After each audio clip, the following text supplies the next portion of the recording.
Illegal subletting. Well, it may happen to you at some point in your property career where somebody's occupying the property that shouldn't be. That's what we're going to be talking about today on this video. Welcome back to Property Insight. My name is Mark Ashworth. I'm Neil Harding.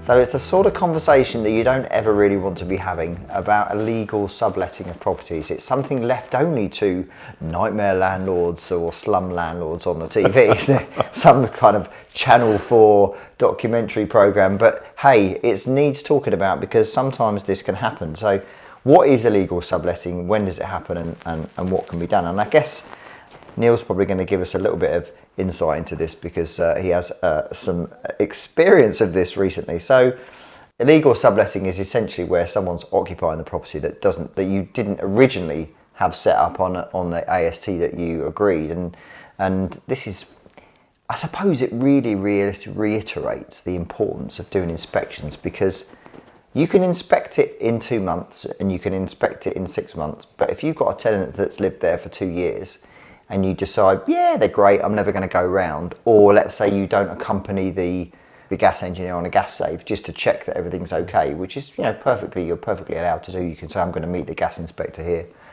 just to give you an opportunity just to go into the property, just to have another look. It just highlights the importance of keeping on top of these things, even though you might not really want to go around and do it, or certainly to make sure that your letting agent is doing this. So Neil, Tell us the story.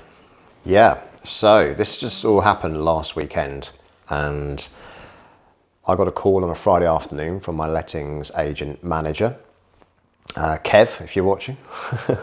Hi Kev. And yes, so he gave me a call to say that he'd been to a property of mine to do a sort of impromptu inspection.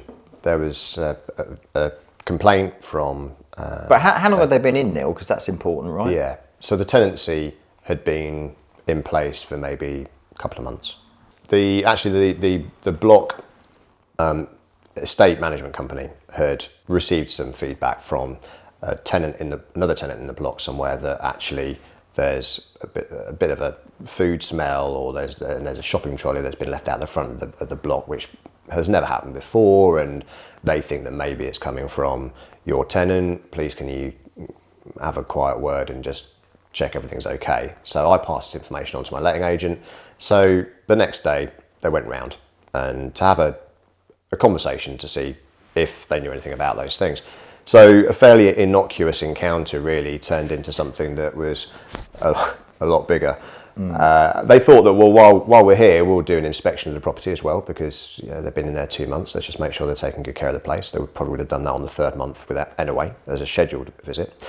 And they knocked on the door, and to their surprise, the person who opened the door was not the tenant, but they were clearly living there. All the furniture was there. They were looking at them, and they were looking at my lettings manager, and there was a bit of confusion and a minute of a sort of a standoff of, well, who are you? And well, who are you? And well, we live here. And then, well, no, you don't. And that sort of thing sort of played out. And then they had a conversation about what had happened. And it came to light. They realised that actually what's happened here is that the tenant that had a tenancy agreement with me had created a sublet AST tenancy agreement with somebody else, and those people were living there. Yeah, much to their dismay. Yeah, I mean, obviously the agency would have gone through an element of due diligence with the original applicant for the property, and they obviously passed through with flying colours, passed the credit check, passed the affordability, all that kind of stuff. So did you find out whether there was a reason for them subletting? I mean, was it the fact that they decided that they changed their minds and they didn't want to live there anymore? I mean, what kind of reason was it? I'm not sure we really ever got to that, okay, because I don't think the truth of the matter was really revealed. There were a number of, frankly, lies that had to be peeled away before you could sort of figure out what's going on. So, for example, one of the things that they said was, oh, well, yeah, they're just staying there for a few days. Like, well, clearly they're not, because their sofa and TV are in the lounge. Clearly they're not temporary, because even though you've just said that they don't have a tenancy agreement. Actually, we know they've got a tenancy agreement because they've shown it to us and we've got a copy of it. So why are you telling us that there's not? And then it just sort of carries on like that. And once the lies continue and continue and continue, you realise that, well, actually, when you look at this person's tenancy agreement that they've got with the sublet, actually that's with a company, and that company's been on company's house for a few years. So you've not just created a company in the last 5 minutes to do this. This is something that you probably have done before. So were they doing it for financial gain? I mean, so were they basically letting this for more money than they were paying? So really, really, really, really strangely, no. That is odd. Go figure. I don't get it. So they were paying me. They paid the first month's rent on time, which you'd expect because you pay in advance and you don't get the keys until you really pay anyway. Yeah. But then they paid the second month's rent on time, and then they were then subletting it for less money than they were paying me. Less? Yeah. So I don't know what their financial strategy was here. I could only imagine that at some point in the very, very near future, because maybe these people had only lived there for a week or two, but maybe if I'd have got to the next rent due date, I would have discovered, lo and behold, that it didn't get paid, and they then just would not have paid at all. But I'll never know that. All right. So come on, everyone's desperate to ask, what's going on now? Are they still in there, or what? So they're not in there. So it's really, really strange. So they were a lovely, lovely family, very nice. They'd kept the property really, really well, which is very fortunate for me. They didn't want the stress of all of this. Very sensibly, they decided to go to the letting agent's offices the next day. They wanted to check all the paperwork and make sure that my letting agent was telling the truth and was genuine. Totally understand, because they don't know who to believe at this point. Once they'd done that, they were just like, we don't want anything to do with this illegal shenanigans. Don't know what's going on here. We don't want the stress of this. They moved out that day, which is amazing. So where the hell did they go? I don't know. But they moved it. So within 24 hours, they'd moved the sofa out, the bed out and everything. And they're now living somewhere else, and gave the keys back to my letting agent. The person who actually was my tenant then went into the letting agent that day as well, probably Saturday afternoon, and was very apologetic about the whole thing and handed the keys back as well. But they're liable for the rent, aren't they? They're liable for the rent. So at this point, we're like, right. And by the way, this is one of the times where I was so relieved that there's a few things, and there's a few lessons as well, which to share with you. So for one thing, I was really pleased to have a letting agent. Like I'm often really pleased to have a letting agent. My letting agent's great. They totally earn their money, and they were very busy that weekend. And I didn't have to change my weekend plans. I just took a call on a Friday afternoon, and from a very trusted partner of my business, if you like, and they're like, don't worry about it, Neil. Try not to worry about it. We've got this. Yeah. And I didn't really have to do anything. I got another phone call the Saturday afternoon with an update. The property was then back on the market on the Monday morning. We changed the locks on I think on the Sunday or the Monday morning, because obviously the locks had to be changed. And I think viewings were done within 24 hours.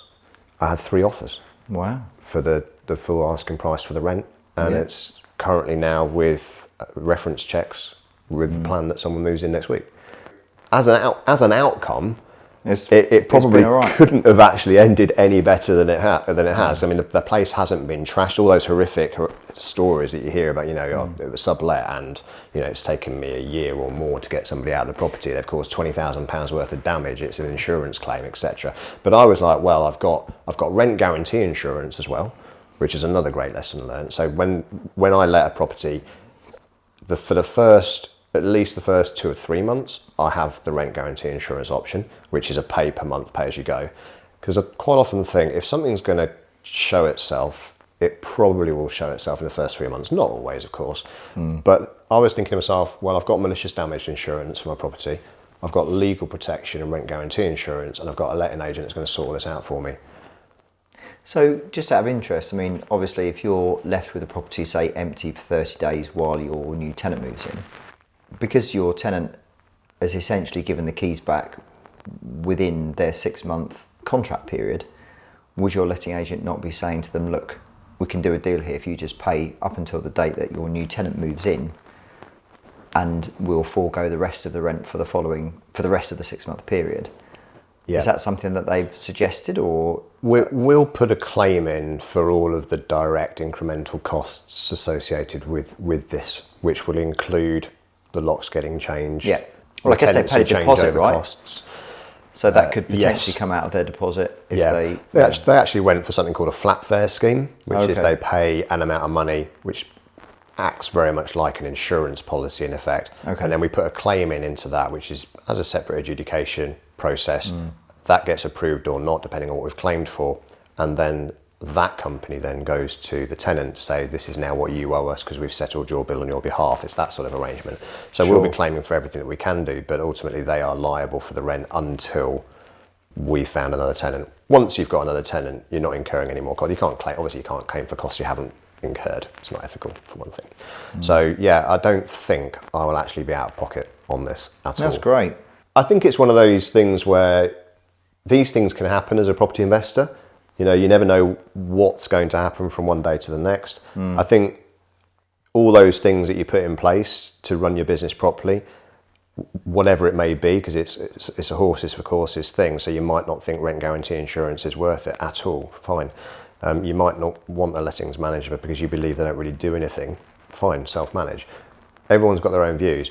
But I think it's a case of when these things come up, and they will come up, deal with it. And actually, more often than not, they're not as bad as you might think. But if you run your business properly, you'll find a way through. Absolutely. And I think just as a final point, really, doing what's called nipping things in the bud are really, so important in all cases. So if it's a general neighbour complaint, putting your face to that complaint straight away, either yourself or your agent. If you have a proactive agent like Neil does, that's all you really want, is someone to be able to go around and have a conversation with people to know that you're dealing with it and that you've logged it. Because if you log it on the record, you can always check to see if it happens again.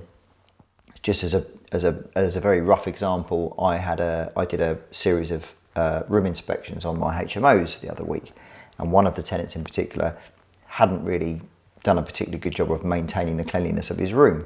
So I just said, look, we need to sort this out. You've not been in here this long.